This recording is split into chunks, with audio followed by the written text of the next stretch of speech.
What happens when the one piece of land a dictator built his entire legacy on starts falling apart in his own hands? And what if he can't stop it, no matter how hard he tries? Before we go further, tap that like button right now. This story deserves to be seen by more people who care about how this war actually ends. Subscribe if you want to understand the real turning points of this conflict before mainstream news catches up. And if this opens your eyes even a little, share it with someone who still thinks this war is stuck in a stalemate. Let's get into it. To understand why this moment matters so much, we need to go back to where this entire war really began. Not with tanks rolling across a border in 2022, but years earlier, with the quiet seizure of a peninsula jutting out into the Black Sea, Crimea. For Putin, this piece of land was never just territory. It was proof. Proof that Russia could still expand, still dominate, still take what it wanted without real consequence. Every port, every airbase, every supply line running through Crimea became the backbone of Russia's entire southern war machine. Lose Crimea, and Russia doesn't just lose land, it loses the foundation the whole war was built on. For years, Ukraine's president has said the same thing over and over, that retaking Crimea is not just one goal among many, it is the goal. The peninsula controls access to vital shipping lanes, it locks down one side of the Sea of Azov, and it gives Russia a launch pad to project power across the entire Black Sea region. Whoever holds Crimea holds the key to everything happening south of the front lines. But here's where the story gets interesting. What used to be an untouchable fortress is now falling apart, piece by piece, and Russia can barely keep up with the damage.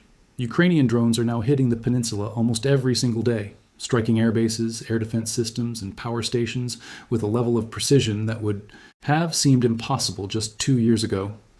In the middle of July, the port city of Kerch, one of Crimea's most important connections to the Russian mainland, was plunged into complete darkness after a wave of strikes tore through its infrastructure.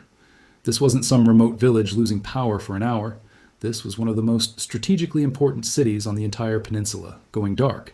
And here's the part that really tells you how bad things have gotten. Even Russia's own officials running the occupation stopped pretending everything was fine. One of them admitted publicly that it was no longer even possible to create a stable schedule for distributing electricity across Crimea. Think about that for a second. The people in charge cannot promise their own residents reliable power anymore. That is not a small technical problem. That is a system breaking down in real time. Here's the core truth driving everything happening right now.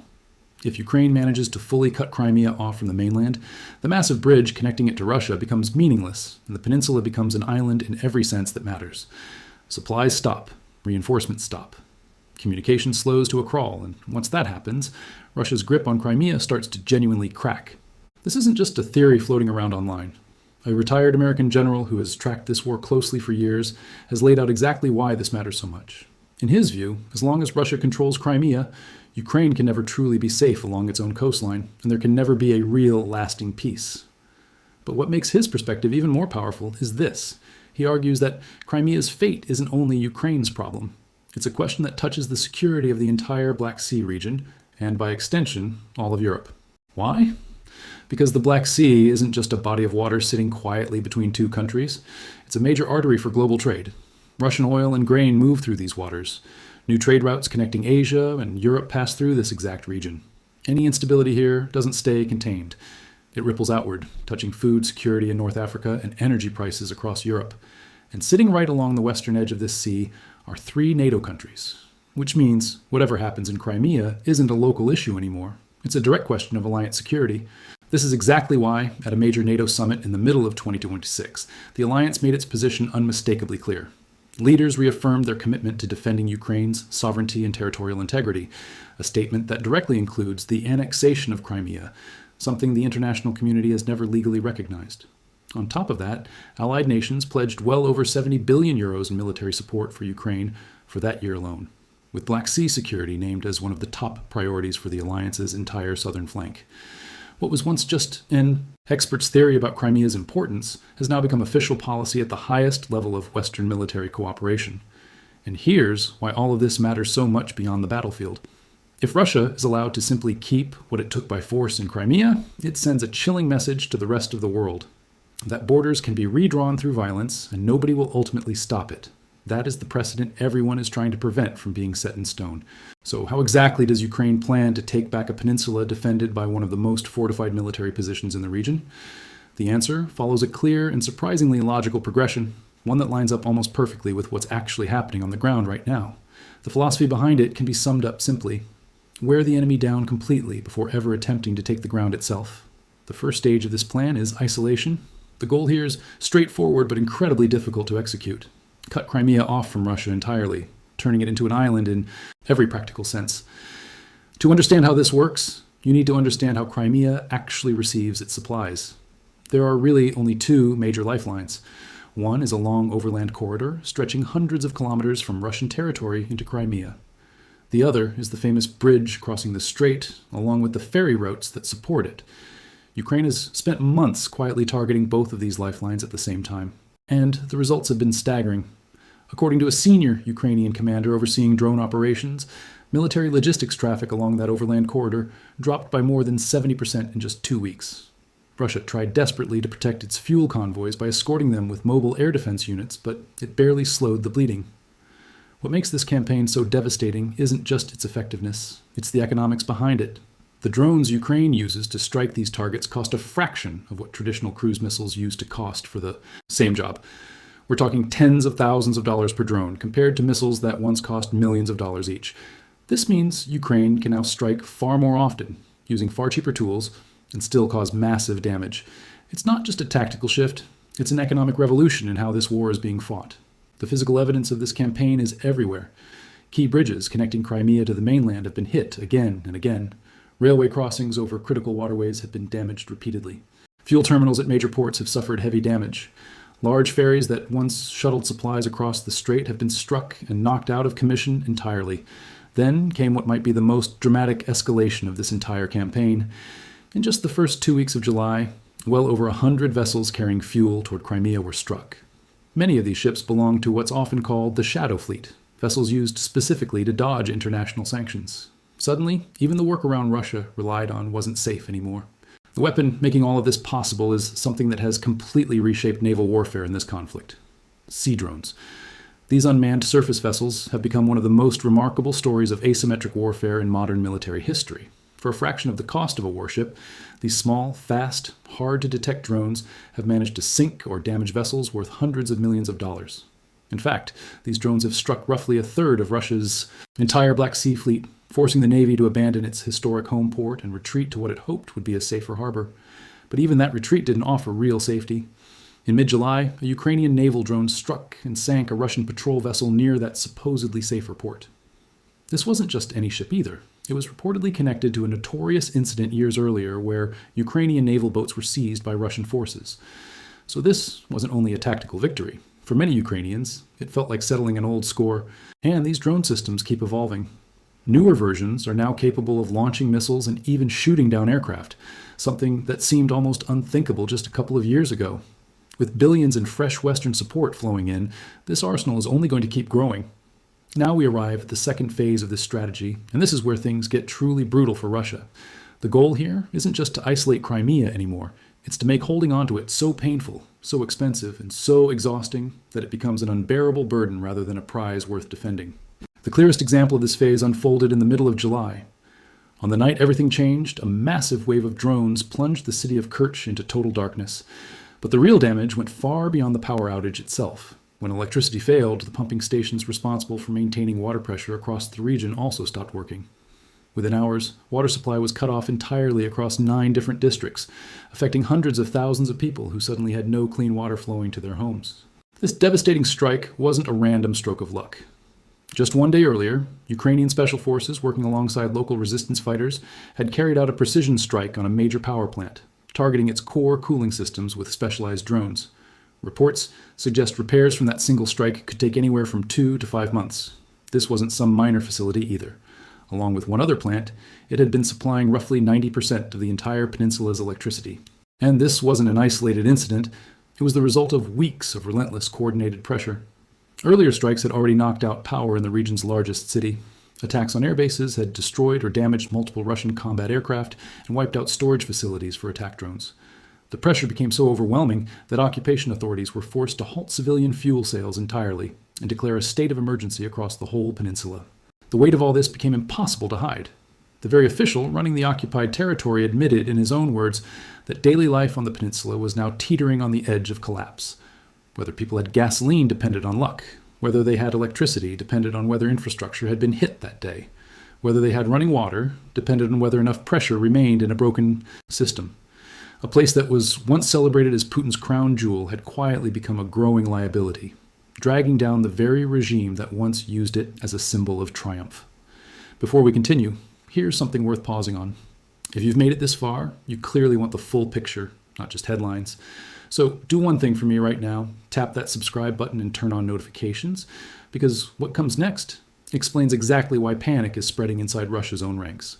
The third and final phase of this entire strategy is liberation, meaning Ukrainian forces physically entering the peninsula and taking direct control. But here's the important part. This phase only makes sense once the first two have done enough damage. Trying to fight a heavily fortified, well-supplied enemy head-on would be devastating. Fighting an enemy that's exhausted, isolated, and running out of basic resources is a completely different equation. Even Ukraine itself openly admits it isn't at this stage yet. According to senior Ukrainian intelligence officials, the current goal isn't launching a ground invasion of Crimea. It's making the occupation itself as painful and unsustainable as possible for Russia. And realistically, the kind of massive force needed for a full ground assault simply isn't ready yet. There's also a harsh geographic reality that can't be ignored. The only land route connecting Crimea to the Ukrainian mainland runs through an extremely narrow strip of land, in some places barely a few kilometers wide, with open sea on one side and treacherous marshland on the other. This narrow choke point is a defender's dream. Any attacking force gets funneled into this tight corridor, while defenders can concentrate every bit of firepower on a single predictable path. Since taking control years ago, Russia has spent enormous effort turning this narrow strip into a heavily fortified barrier, filled with trenches, anti-tank obstacles, and extensive minefields. A ground assault through here, even under ideal conditions, would come at a horrifying cost in lives. But here's the possibility that changes everything. If the first two phases succeed enough, Russia might not need to be forced out through bloody ground combat at all. It might simply choose to withdraw voluntarily, unable to justify the mounting cost of holding onto a crumbling position. So how do we know this strategy is actually working? The clearest evidence comes from watching how the other side is reacting. And lately, the signals coming out of occupied Crimea point to something far beyond simple frustration. There are real signs of panic spreading quietly through the upper levels of the occupation leadership. One of the clearest indicators surfaced in early July. According to claims from a pro-Ukrainian resistance network operating inside occupied territory, officials in two major port cities reportedly received urgent instructions from Moscow to prepare important documents and equipment for evacuation by a specific deadline. This wasn't limited to just those two locations either. Similar directives reportedly reached numerous other occupation offices scattered across the peninsula. Around the same time, several high-ranking officials with privileged access to increasingly scarce fuel supplies suddenly claimed illness, took medical leave, and left the peninsula entirely. At a moment when fuel had become one of the most precious resources on Crimea, watching the people with the easiest access to it be the first to leave sent a very clear message about what those in power actually believed was coming. This wasn't a sudden development either. It had apparently been building for a while. Officers connected to the Black Sea Fleet reportedly began quietly relocating their own families away from the peninsula well before any official evacuation orders were issued. While ordinary residents were being publicly told to stay calm, those inside the occupation structure were already preparing their own exit routes. This growing unease wasn't confined to government offices. It spread into everyday life across the entire peninsula. Under mounting pressure from repeated strikes, occupation authorities were forced to declare a state of emergency across all of Crimea. Civilian access to fuel was cut drastically, with remaining supplies reserved almost entirely for military and government use. In major cities, ordinary residents were limited to a small weekly ration of gasoline, barely enough for basic errands.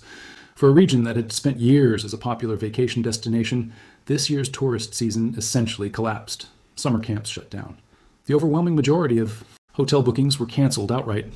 And perhaps, most telling of all, long lines of traffic began forming on the bridge connecting Crimea to the mainland. Not from tourists arriving, but from residents and officials trying to leave. Understanding why all of these small signals matter so much requires understanding what Crimea actually represents to Putin personally. This isn't just another region of contested land to him, it is the single greatest achievement of his entire time in power, the symbol he has used for years to justify the idea that Russia was rebuilding its old empire. That's exactly why some senior Ukrainian military figures believe that losing Crimea wouldn't just be a military setback. It could become the moment that fundamentally cracks the authority of his entire regime, potentially marking the beginning of something much larger unraveling. As promising as all of this sounds for Ukraine, it's important to stay grounded in reality. There's still a long, uncertain road between isolating Crimea and actually retaking it. Even Ukraine's own leadership acknowledges this, openly. The peninsula hasn't been completely cut off yet. What's happened so far is that the number of reliable supply routes has been drastically reduced, not eliminated entirely. There are solid reasons for this remaining resilience. First, that critical bridge connecting Crimea to Russia is still standing, and it's protected by one of the most heavily layered air defense systems anywhere in this entire war.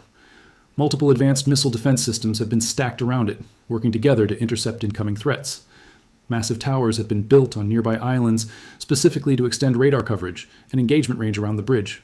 At sea, an elaborate physical barrier has been constructed, combining floating barges, protective netting, mines, and interlinked cables, leaving only a single narrow passage open for traffic. On top of all this, smoke screens and electronic jamming systems are deployed regularly to confuse and disrupt incoming strikes.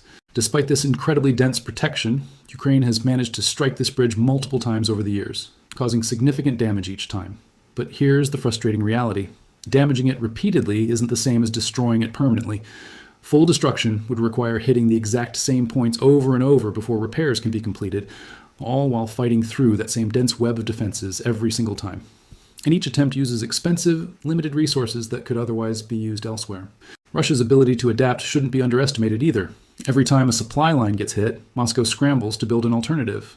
When bridges are damaged, temporary pontoon crossings appear. Ferry operations get expanded.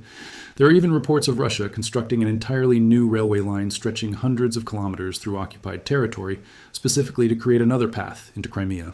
And then there's the uncomfortable truth about that third phase, the actual ground assault. It remains a distant prospect, not something happening anytime soon. Perhaps the most dangerous part of this entire situation is this. A regime that feels cornered doesn't always behave predictably. Some senior Ukrainian military voices have warned that Putin could respond to mounting pressure by threatening the use of tactical nuclear weapons to protect his hold on Crimea, or by trying to negotiate some kind of trade, offering to ease attacks elsewhere in exchange for reduced pressure on the peninsula.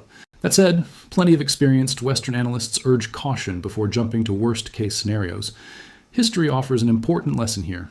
Putin has made nuclear threats before, sometimes very explicitly, yet when Ukraine liberated territory in earlier stages of the war, and when drones devastated the Black Sea fleet, those threatened responses never actually materialized.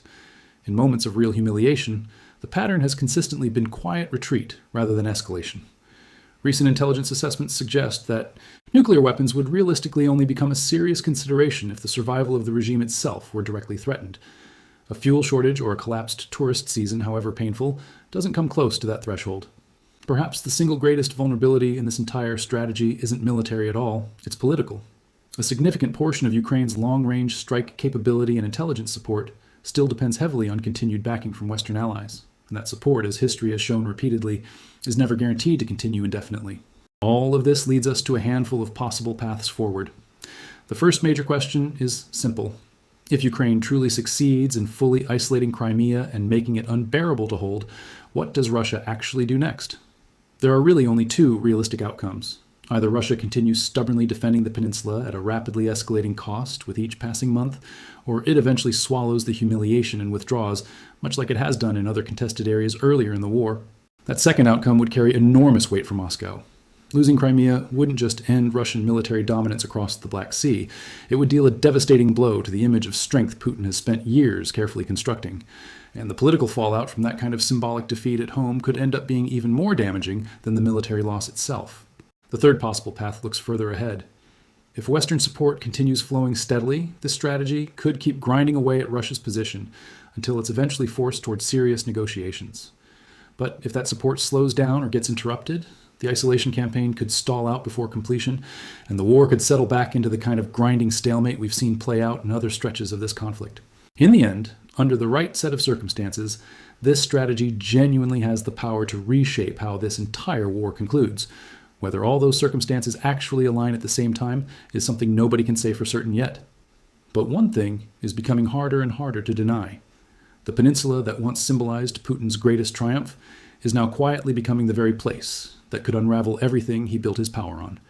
If Crimea truly falls, it won't just be a line on a map changing hands. It will be the collapse of a myth Putin spent decades constructing. The myth that he could take what he wanted and never truly pay the price for it. If Crimea really does slip away, will the story Putin built his entire power around collapse right alongside it? Let us know what you think in the comments below, and if this breakdown gave you a clearer picture of what's really happening, hit like, subscribe, and share it with someone who needs to see how this war is actually unfolding. Thank you for watching, and we'll keep tracking every development as it happens.